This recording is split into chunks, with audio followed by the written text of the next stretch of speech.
रहमान रहीम अस्सलाम वालेकुम। उम्मीद आप ठीक होंगे, खैरियत से होंगे। तैयब लोच आपकी खिदमत में फिर से हाजिर है जी। अदलिया के महाज से जुड़ी हुई एक अहम डेवलपमेंट है, और वो डेवलपमेंट ये है कि एक ईमानदार जज थे जो मुस्तफ़ी हो गए थे या कबल अज़ वक्त रिटायर्ड हो गए थे। उनका नाम है जस्टिस अतहर मिनल्लाह। रिटायर्ड अतहर मिनल्लाह साबिक जज जब बन चुके हैं। अतहर मिनल्लाह साहब ने एक डॉन के अंदर आर्टिकल लिखा है, और उस आर्टिकल में उन्होंने कहा है कि कोई मूवमेंट नहीं चल रही। मतलब उनके कहने का ये है कि वकला तहरीक को उन्होंने अब वो किया, फोकस किया कि कोई वकला तहरीक भी नहीं चल रही और सारा कुछ। तो बात यानी कि उन्होंने तमाम वकला को यानी कि ज़रूरत पर जोर दिया कि एक मूवमेंट चलनी चाहिए और इस पूरे सिस्टम के ख़िलाफ़, इस पूरी रजीम के ख़िलाफ़ ये सारा कुछ। तो बात फिर वहीं पे आन पहुंचती है कि अतहर मिनल्लाह जो हैं वो यूथियाई कल्ट के जो मुर्शिद हैं, उनकी जो हकीकी आज़ादी की तहरीक है उसको में को नया दवाम बख्शना चाह रहे हैं, उसके लिए मूवमेंट चलवाना चाह रहे हैं, उसके लिए बगावत पर उतर आए हैं। लेकिन अब बात यह है कि अतहर मिनल्लाह साहब तो रिटायर हो गए हैं, लेकिन सरकारी अखराजात मरात जज की पेंशन तो वो मंथली ले रहे हैं। 20-30 लाख के लगभग वो हुकूमत को जो है वो पढ़ रहे हैं। मंथली हुकूमत उनको आलमोस्ट 30 लाख, 20 से 30 के दरमियान कोई राउंड अबाउट फिगर बनता है, उसमें हुकूमत उनको दे रही है। अब बात यहाँ पे ये है, बात फिर असूलों की है। अगर अतहर मिनल्लाह साहब समझते हैं कि ये रजीम ऐसी है और वो जिस तरीके से, तो फिर उनको चाहिए कि आप जो है वो मुज़ाहमत करें, मुज़ाहमत की तहरीक चलाएं, आप वकला तहरीक के रूए रवां बने, वटेवर आप जो भी करें। लेकिन फिर उसके लिए कुर्बानियाँ भी देनी पड़ती हैं ना। सरकारी अखराजात आप हुकूमत से मरात भी लें और उसी हुकूमत के ख़िलाफ़ आप तहरीक भी चलाएं, ये कैसे मुमकिन है ना। और इस हवाले से हुकूमत को भी सोचना चाहिए कि एक शख्स रिटायर हो गया और रिटायर के बाद मतलब वो आप उसको मरात भी दे रहे हैं, तनख्वाह भी, पेंशन भी दे रहे हैं, उसको फ्यूल के पैसे भी दे रहे हैं, सब कुछ उसको अदा किया जा रहा है हुकूमत की जानिब से, और वो शख्स जो है वो सियासत कर रहा है। तो क्या हुकूमत जो है वो आराम से बैठी रहे? हुकूमत को भी तो इक़दाम करने चाहिए। अगर अतहर मिनल्लाह साहब को तो पहले चाहिए कि वो रज़ाकराना तौर पे वेलकम, मैदान भी हाजिर है और आप आएँ, तहरीक चलाएं, वकला तहरीक चलाएं। और हमें पता है कि आप वकला तहरीक पे क्यों फोकस है। एक तो बानी पीटीआई से आपका जो अलाइनमेंट है, आपकी जो उनके साथ वो बस्तगी है, वो किसी ढकी छुपी नहीं है। जिस तरीके से आपने उनके केसेस में उनको फेवरें दी, सारा कुछ किया, और फिर यहाँ तक भी है कि आप पॉलिटिकल माइंड रखते हैं, और ख़ुसूसन अब आप कौमी असम्बली का इलेक्शन भी शायद लड़ने का सोच रहे हैं उमर अयूब वाले हल्के से, और वो सारी चीज़ें भी, ये तजाद भी आपके सामने आया था। तो ये चीज़ें हैं। फिर उसके बाद जो है दूसरा रीज़न ये है कि इनकी बहुत करीबी समझी जाती थी ईमान मज़ारी। वो आजकल जेल में हैं और उनको सज़ा हुई है। और एक दफ़ा ईमान मज़ारी से मुतल्लिक एक इवेंट भी हुआ था, एक सेमिनार था या वर्कशॉप थी, उसमें अतहर मिनल्लाह साहब रिटायर होने के बावजूद उसमें बैठे हुए थे, ख़िताब भी उनसे किया था। तो अतहर मिनल्लाह साहब जो हैं उनसे अब बर्दाश्त नहीं हो रहा, तो इसी वजह से वो एक्टिव हो रहे हैं। आप इस हवाले से क्या राय रखते हैं और आप क्या समझते हैं? एक तो ये है।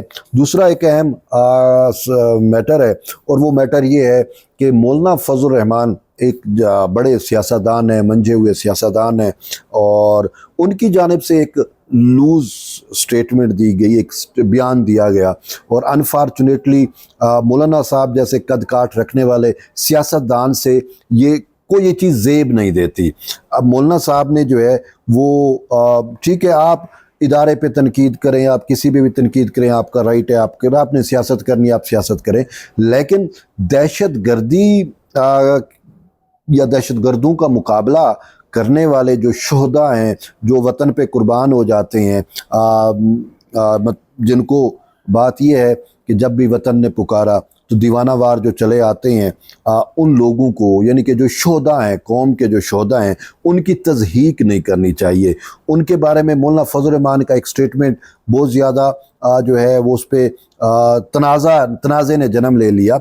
मौलाना साहब का ये कहना कि जो है ये फ़ौजी जो हैं वो पैसों के लिए लड़ते हैं, तो पैसों के लिए मतलब अब वतन के लिए ये तो एक धरती है, ان کو سکھایا بھی یہی جاتا ہے وطن کے لیے جان دینا، تو یہ اس کو آپ اگر پیسوں کی آڑ میں، اب پیسوں کی بات ہے تو پھر مولانا صاحب آپ کو پیسے دیے جاتے ہیں، آپ اپنی جان دے کر جان دے نا، ٹھیک ہے، وطن تو جان مانگ رہا ہے۔ پاکستان کو تو دہشت گردی کا سامنا ہے، ایک سائڈ پہ فتنۃ الہندوستان ہے، ایک سائڈ پہ فتنۃ الخارج ہے، تو آپ نے بھی قربانیاں دی ہوں گی، آپ کی بھی اپنی ایک پولیٹیکل وہ قربانیاں ہیں، آپ سیاست کر رہی ہیں، اس سیاست میں بھی قربانیاں ہیں، شہداء بھی آپ کے ہوں گے، لیکن وہ کوئی نظریے پہ نہیں، وہ آپ کی سیاست کی بھینٹ ہیں، وہ چیزیں اس حوالے سے ہیں، یا خارجیوں نے کچھ آپ کے لوگوں کو شہید کیا، وہ بھی ایک بات ہے، لیکن اصل چیز یہ ہے کہ آپ جو ہے آپ کو یہ زیب نہیں دیتا کہ آپ جو ہے وہ فوجیوں کو یا شہداء کو جنہوں نے وطن کے لیے قربانیاں دی ہیں ان کو کہیں کہ یہ پیسوں کے لیے اور یہ سارا کچھ، کم سے کم اگر آپ ان کی قربانیوں کو جو ہے وہ اون نہیں کر سکتے تو کم سے کم اس کی جو ہے یوں تضحیق نہیں کرنی چاہیے۔ اور انفارچونیٹلی مسئلہ یہی ہے پاکستان کا کہ یہاں پہ فوج کو تو ہر کوئی برا بھلا کہتا ہے، اس کے اوپر تنقید بھی کی جاتی ہے، لیکن کیا یہ سیاستدان سر عام ماں سوائے چند سیاستدانوں کے یا چند پولیٹیکل پارٹیز کے فتنۃ الخارج کی کیا مذمت کرتے ہیں؟ کیا ان کو وہاں پہ ہمیں چیزیں ایسی بلیک اینڈ وائٹ میں نظر آتی ہیں؟ برملا کوئی وہ نہیں ہے جتنی تنقید جو ہے وہ اداروں پہ ہو رہی ہے۔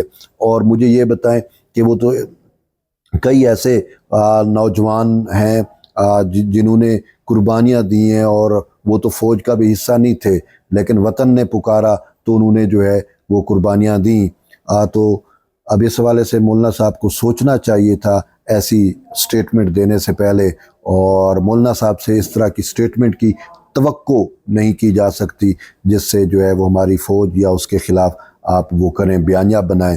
انفارچونیٹلی اگر آپ نے سیاست کرنی ہے تو اور بھی بھائی راستے ہیں، لیکن یہ نہیں ہے کہ آپ وطن پر شہید ہونے والوں کے بارے میں ایسے الفاظ جو ہیں وہ استعمال کریں۔ تو اس کے ساتھ ساتھ ایک اور اہم ڈیولپمنٹ ہے، اور وہ ڈیولپمنٹ براہ راست جڑی ہوئی ہے سپریم کورٹ وفاقی عینی عدالت سے۔ وفاقی عینی عدالت نے اسلام آباد کے اندر ایک منال ریسٹورنٹ تھا جس کو مارگلا نیشنل پارک میں ہونے کی وجہ سے وہ تجاوزات کی زد میں آیا، اور یہ تھا کہ مارگلا پارک میں یا گرین بیلٹ پہ جو ہے اس طرح کی انکروچمنٹ نہیں ہوگی، لیکن منال ریسٹورنٹ بنایا گیا تو اس پہ چیزیں چلتی رہیں، تو سپریم کورٹ نے اس کو غیر قانونی قرار دیا تھا اور گرانے کا حکم دیا تھا، لیکن اب وفاقی عینی عدالت نے منال ریسٹورنٹ کو گرانے کا سپریم کورٹ کا فیصلہ ہی کالعدم قرار دے دیا ہے۔ جسٹس حسن اظہر رضوی کی سربراہی میں بینچ تھا، اب سمجھ سے بالاتر ہے کہ اب اس کو کیا کہیں، جبکہ منال ریسٹورنٹ گرانے کا جو فیصل چیزیں تھیں وہ بھی آپ کے سامنے تھیں، تو اب پاکستان ہے، اس میں کچھ بھی ہو سکتا ہے، ناممکنات یہاں پہ ممکن ہو جایا کرتی ہیں۔ تو بہرحال آپ اس حوالے سے کیا رائے رکھتے ہیں؟ اپنی فیڈ بیک سے ضرور آگاہ کریں۔ ملتے ہیں ایک نئی ویڈیو میں، تب تک اجازت دیں، اللہ حافظ۔